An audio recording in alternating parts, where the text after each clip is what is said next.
안녕하십니까, 업투미입니다. 2022년 3월 29일 매매일지에 대해 말씀드리겠습니다.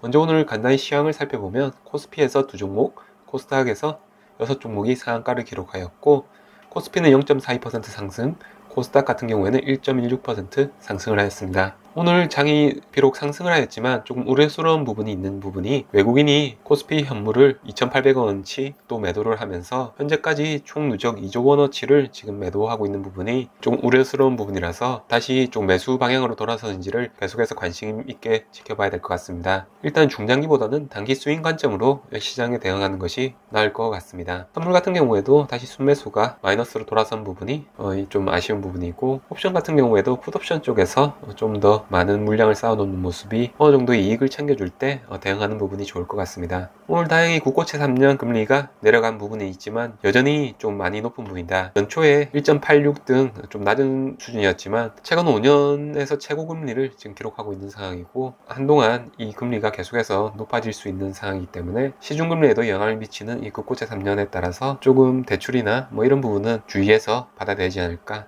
이런 부분이 있습니다. 다음으로 오늘 수익난 종목 MPD입니다. MPD 같은 경우에는 디스플레이 관련한 종목이고, 오늘 강한 상승이 나와주었을 때 자동으로 절반 물량이 익절을 하게 되어서 8.65%의 수익을 얻고 매도를 하였습니다. 나머지 절반 물량 같은 경우에는 여기 3,000원을 깨지 않는다면 좀 더 들고 가거나 아예 시가까지 한번 버텨볼 생각도 하면서 대응을 해야 될 것 같습니다. 이런 대응 이유는 제가 최근에 매수했던 MVP 같은 경우에도 제가 이거 2만원을 중심값으로 나머지 절반 또 익절 라인으로 정했던 상황에서 어저께 중심값을 깨버리고 다시 오늘 강한 상승을 보여준 모습이 있어서, 다음부터 좀 거래량이 실린 양봉이 나왔을 때는 거기 시가까지 한번 바라보고 대응을 해도 좋지 않을까, 이런 생각이 드는 부분입니다. 다음으로 매수한 종목 DMS입니다. DMS는 어저께 세 종목에 대해서 제가 조금 말씀드리다 보니 오늘 한 종목 익절하면서 함께 매매 일지를 올리려고 했는데, 오늘 그래도 상승이 나와주어서 단기적으로 일단 5% 이상에서 절반 익절하거나 아니면 여기 7,200원까지 241선을 맞닿는 부분까지 한번 노려보고 대응을 해보겠습니다. 앞전 매매일지 영상에서도 DMS 같은 경우에는 아주 저평가인 종목이다, 이렇게 말씀을 드렸었고, DMS 같은 경우에는 디스플레이 공정용 장비 부품의 제조 및 판매를 하는 기업이고, 자회사로 비올이라는 상장회사가 있는데, 비올 같은 경우에도 최근에 약간 당기순이익이 흑자로 돌아선 부분이 긍정적이고, 주가 상승 시 비올의 이런 부분도 함께 조금 이득을 볼 수도 있는 부분이 있지 않을까, 이런 생각이 있고, 오늘 장막판에 좀 강한 상승이 나온 이유는 수주 공시가 나왔습니다. 22%인 500억 정도의 계약을 체결하였고, 계약 기간이 5월 20일까지이기 때문에 2분기 실적에 해당 실적은 잡힐 것 같습니다. 작년 2분기보다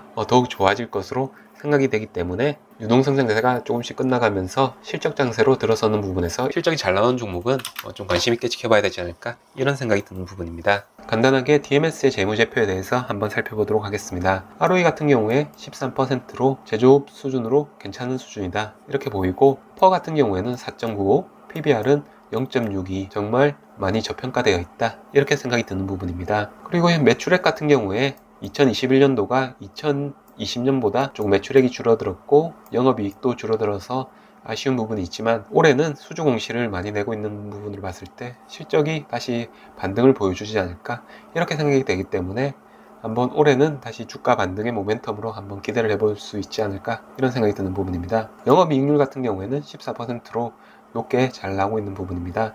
또 영업활동 현금으로 살펴봤을 때 248억 원을 작년에 걷어들였고, 기업에서 현금을 직접 받아들이고 있는 부분이 이 재무제표의 신뢰성을 높여주고 있는 부분입니다. 부채 비율은 47%이고 기업의 현금이 약 720억 원이 있기 때문에 순부채 비율로 봤을 때는 5.97%, 그래서 실제적으로 이 부채는 전혀 그렇게 큰 문제가 되지 않는 부분이다, 이렇게 생각이 되는 부분이고, 이제 작년에 이자 비용이 15억 원이 나왔는데 영업이익 대비해서 15억 원 거의 큰 수준이 아니기 때문에 현재 부채를 감당하기에는 기업은 튼튼한 기업이다, 이렇게 볼 수 있고, 유동비율도 189%로 단기적인 자금 운용에 전혀 문제가 없다. 유보율 또한 2050%로 꾸준히 흑자를 기록했다, 이렇게 볼 수 있는 부분입니다. 이에 현금 흐름도 34억을 만들어낼 정도로 투자를 하고도 현금을 벌어들이고 있는 모습을 볼 수 있고, 카펙스 비율 또한 6%로 어느 정도 유형자산에 대한 투자는 잘 되어 있다, 이렇게 볼 수 있습니다. 매출 채권이 좀 큰 폭으로 늘어난 부분은 우려스러운 부분이지만 회전 일수로 봤을 때는 부담이 없는 수준이고, 올해 1분기 실적이 나올 때 이 매출 채권이 줄어들면서 실적 개선이 이루어진다면 주가에 좋은 영향을 미칠 것 같습니다. 후에 재고자산도